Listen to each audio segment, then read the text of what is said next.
Okay, this is your boy Marquez Miller for another Prison Passages story. Today is Sunday, February the 16th, 2025. Wow, it's been quite some time, been quite some journey. I want to talk to y'all about a time that I actually saved another inmate's life while we were breaking the rules. And I preface that with this. I learned this from my mother. My mother taught me what I'm about to tell you I did. So, we're going to break the rules all the time in prison. We do a lot of things while we're in there. And this particular time, we were gambling, we were shooting dice. This happened at Varner in 2003, I believe it was. Yeah, 2003. Excuse me. Or was it 2001? 2003, 2001? I think it was 2003. Well, however, we were in 8 barracks. And we were down at the bottom of the tier, at the bottom of the barracks.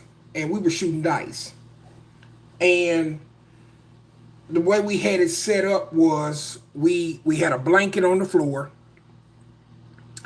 and we it was like about 5 or 6 of us around the crap board. We had all our commissary that we were shooting. Some had free world currency, which we call green money, and and everything. So I remember we were shooting dice, and this one dude over here, he had me faded. Well, I was running the crap board. I was the house. And I'm getting ready to shoot. No, dude was getting ready to shoot. That's what it was. He was getting ready to shoot. No, take it back, scratch. I was getting ready to shoot. I was getting ready to shoot. And this dude just, all of a sudden, he just, like, I want you to try to visualize. He was leaning across the crap table. And all of a sudden, he just, boom, just fell face first onto the crap board. Boom, hit the floor, hit the mat. Well, everybody thought, what's wrong with this motherfucker? I said, man, get your ass up off the crap board. They were like, what's wrong with this nigga, man? Get this nigga off the crap board. And dude just started shaking. He just started just spasmed out. Well, instantly, I knew that he was having a seizure. And all the other dudes that was around the crap board, they didn't know what was going on. They just jumped up and was like, what the fuck? And I just sprung into action. I immediately snatched all the commissary off the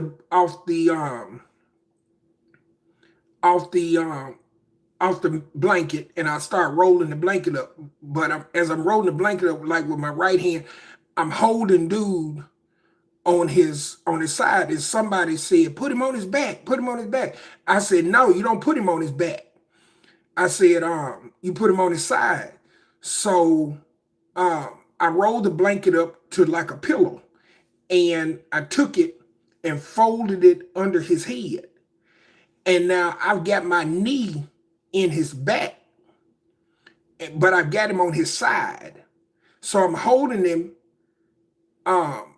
with my knee propped against his back for leverage so he won't fall on his back. So I told somebody to get me something, give me a tongue blade, give me something for his tongue. So everybody running around looking crazy and everything. So I told one dude, I said, reach in my box and get my toothbrush.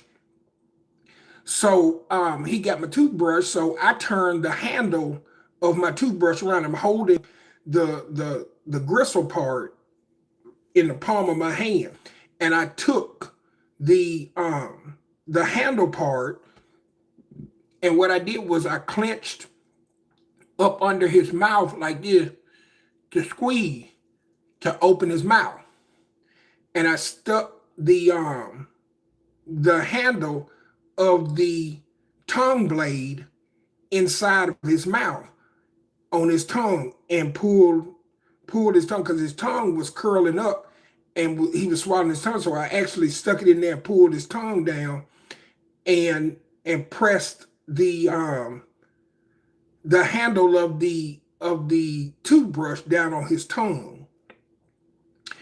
And then I let it close on his mouth. So now when I did that, I pushed all the commissary up under the bed. And I told one of the inmates to go and tell the guard to call the infirmary. Man, you should have seen the way them dudes in the barracks was looking at me when I was doing this. It was like total dismayment. They couldn't believe that I guess I knew what I was doing. And so they ran up there. One of the dudes ran up there and he got the guard and told the guard, he said, man, dude downstairs, he having a seizure. Call the infirmary, call the infirmary. So they got a hold of the infirmary, and the infirmary was just right through the riot gate because we were in 8 barracks at Varner. So it was just like right through the riot gate. Believe the infirmary was in front of 9 and 10 barracks. So nurse come running down the hallway. It was like 2 of them, 2 or 3 of them. They come running down the hallway into the barracks. So I was like, down here. So they came running down. I was like, they were like, what happened? I said, we were just sitting around on the bed, just talking, and he fell down. He just started shaking and fell down and started having a seizure.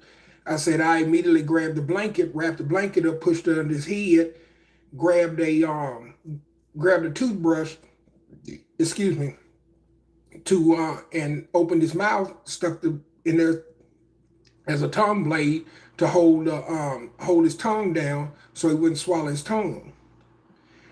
And she was like, I remember the nurse looked at me and she was like,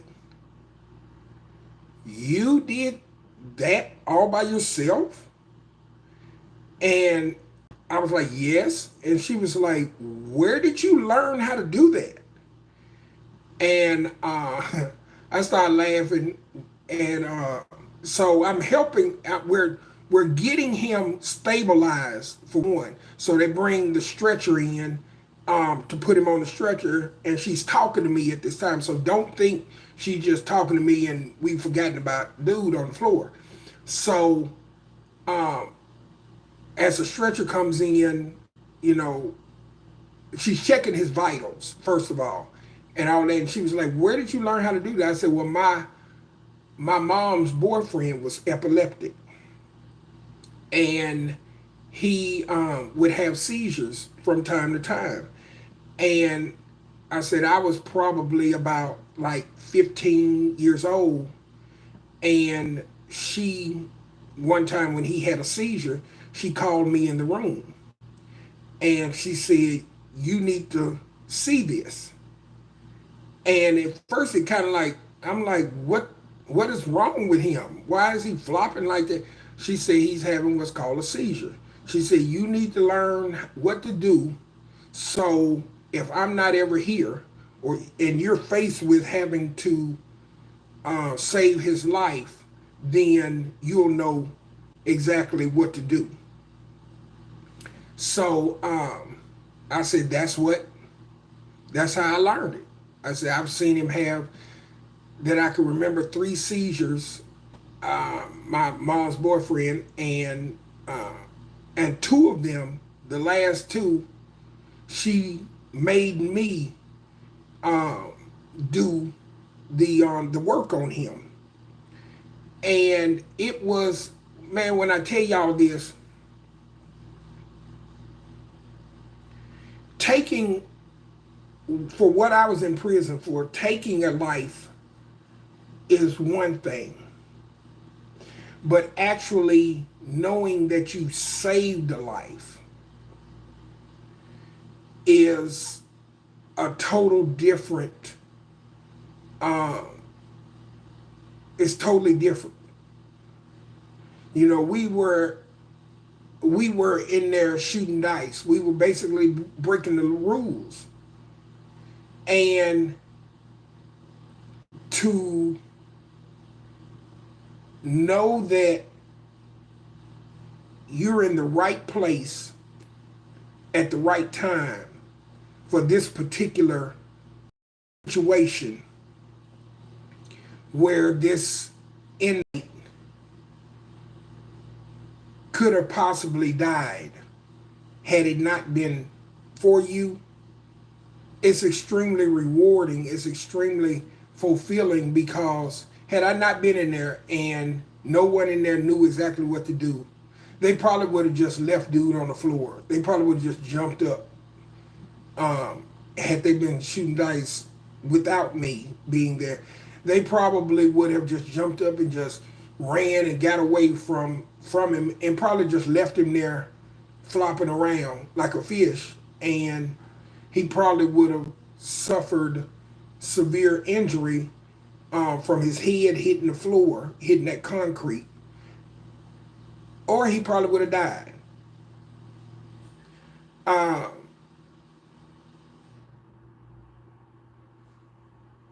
it just, it was, man, I'm gonna tell you, there's just times when you just sit and you just think about certain things like that you've done in life, thinking about all the bad things that you've done in life, and then you think about the good things you've done in life, and it's like, wow, I did that.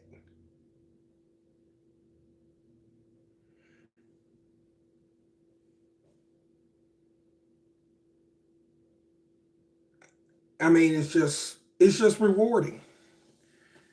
So it's late. I'm not gonna be here before you long.